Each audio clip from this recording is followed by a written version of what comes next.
Күйеуім өзімнен бір жас қана үлкен болатын. Екеуміз келісіммен шаңырақ көтерген кезде ол 20-да, мен 19 жаста болатынмын. Бәлкім, асығыс қадам жасап, бір-бірімізді әлі де жете танымаған болармыз. Біздің отбасылық одағымыз ұзаққа бармады. Күйеуім анасының айтқан сөздерінен асып кете алмады. Ал енем маған күн көрсетпеді. Ашығын айтқанда, ұлын менен қызғанып, ұят та болса айтайын, бір төсекке жатқызбайтын еді. Күні бойы сылп-сылп етіп, сол үйдің барлық шаруасын істеп шаршасам да, сәл ғана шыдасам тынығып алармын деген оймен жамбасым жер иіскемей жүре беретінмін. Ол кезде жаспын ғой, жүгіріп жүріп, қыруар шаруаны бітіріп тастасам да, енемнің маған деген көңілі өзгермеді. Оның жұмсарып жібігенін күтемін деп аяғым ауырлады. Одан соң жеріктігім басталды да, бұрынғыдай зыр жүгіріп, шапқылай беруді де денсаулығым көтермеді. Көбінесе ұлын жанына шақырып алып, түннің бір уағына дейін әңгіме-дүкен құрып, теледидардың жанында ұйықтап қалғанын күтетін. Көбінесе солай ұйықтап қалады да, үстіне көрпесін жауып, өзі содан кейін бөлмесіне кіріп ұйықтайтын. Алғашында енемнің мұны әдейі істейтіндігіне сенгім келмеген. Бір емес, бірнеше рет осылай қайталана берген соң, оның күйеуімді менен қызғанып жүргенін байқадым. Бұл жайлы күйеуіме сәті түскенде айтсам, ол анасына шаң жуытпай, өзімді кінәлап шыға келетін. Енемнің көздегені мені үйден кетіру болса, ақыры сол арманына да жетіп тынды. Сол шаңырақтың отымен кіріп, күлімен шығып, қолымды көсеу, шашымды сыпыртқы етсем де жақпаған соң, оның үстіне жабырқаған жанымды жұбатып, болашағымыздан үміттендіретін күйеуімнің сиқы мынадай болған соң, ажыраспай қайтейін. 2 жыл жүріп, әрең көтерген едім. Енді оның да қызығын бірге көре алмайтын болдық. Құрсағымдағы 4 айлық шаранаммен киім-кешегімді жинап төркініме кетіп қалдым.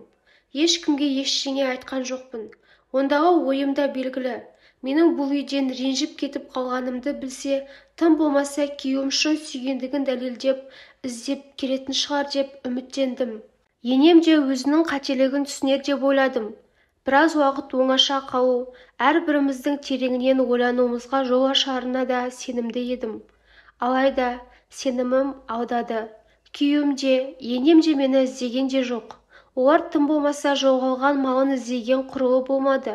Адам иті немесе тауығы жоғалса да іздейді ғой. Сонда олар мені үй мақұлығы құрлы көрмегеніме қатты ызаландым. 1-2 күн емес, бақандай 1 ай күттім. Келмеген соң күдерімді үздім. Анам да мән-жайды тек менің ғана аузымнан естіп отыр. Бұлай қорланғанша күйеуім не енем келіп, менің кінәмді бетіме басып кеткені дұрыс еді ғой. Сонда әйтеуір адамдық қасиеттің болғаны. Күйеуімнің өліп-өшіп, сенсіз өмір сүре алмаймын. Мен сені алақанымда аялап өтуге бармын. Сені бақытты етемін деп берген уәдесінің тек құрғақ сөз болып шыққанына жүрегім қан жылайды. Қызының бақытсыз болғанын кім қаласын? Анам менің қарсыласқаныма да қарамай, осы жайлы сөйлесейік деп күйеуімнің үйіне ертіп келді. Егер құдағимен мәмілеге келіп, түсіністер болса қайтадан жаңа өмір бастауға үгіттегелі келген. Үйге кіргеннен айғайлап, аузына келген сөздерді тартынбастан айтып отырған енеме анам бір ауыз сөз айтып жөнге келтіре алмасын ұқты. Есік алдында тұрып, аузына ақ ит кіріп, көк ит шығып жатқан енемнің сөздерін бүткіл көршілері естіді. Содан кейін ғана анам мені түсінді. Осындай пәтуасыз шаңыраққа келін болып, мынадай енемен 2 жыл бірге тұрған саған рахмет қызым.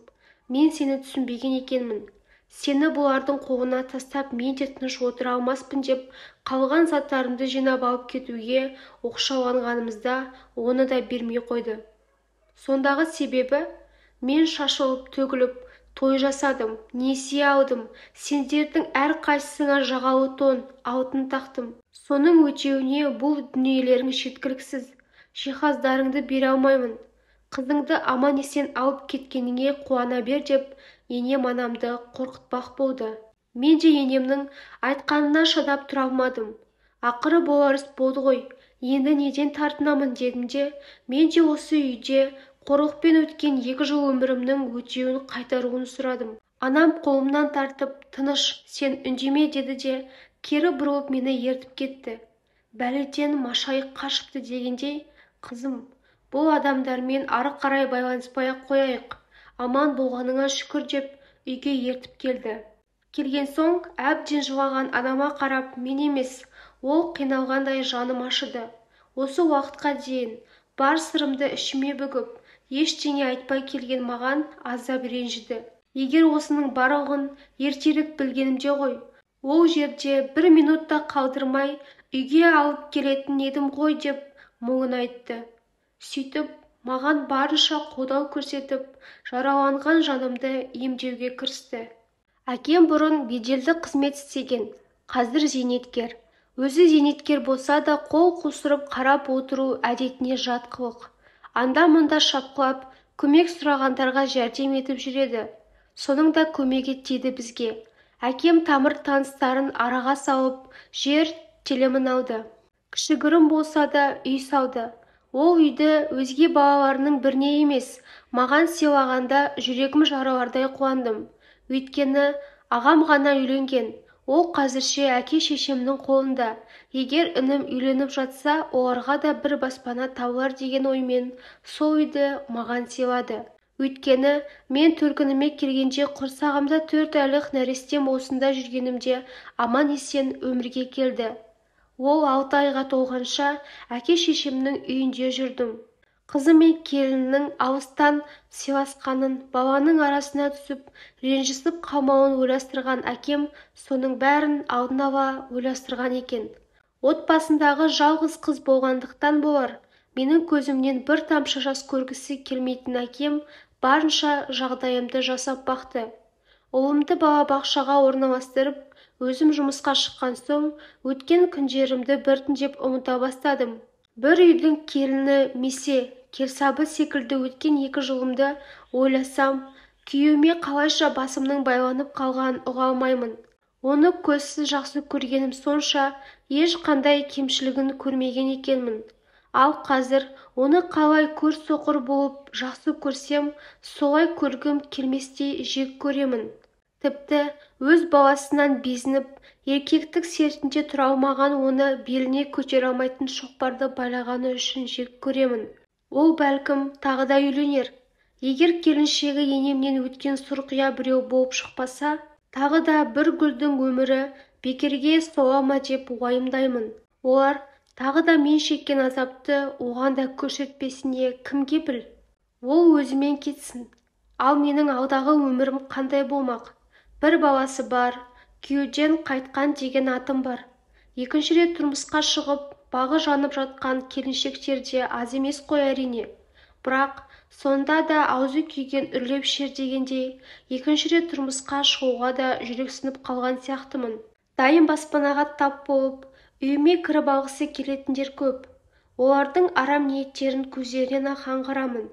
Өйткені мен еркектердің психологиясын күйеуіме қарап зерттедім десем де болады. Сондықтан шын жанашыр, отбасы болуға үмітті ер азамат маған әлі кезіккен жоқ. Барлығы да дайынға тап болып, шалқып өмір сүргісі келетін жатып шерлер. Көпке топырақ шашқым келмейді, бірақ мендегі ашу-ыза әлі де тарқамаған сияқты. Тек ұлым аман болса, қалған өмірімді ұлым екеуміз ғана өткізуге дайынмын. Егер балам ержеткен шағында сүйгеніне қосылар болса, мен оларға тек қана бақыт тілеймін. Енемнің жасағандарын қайталамаймын.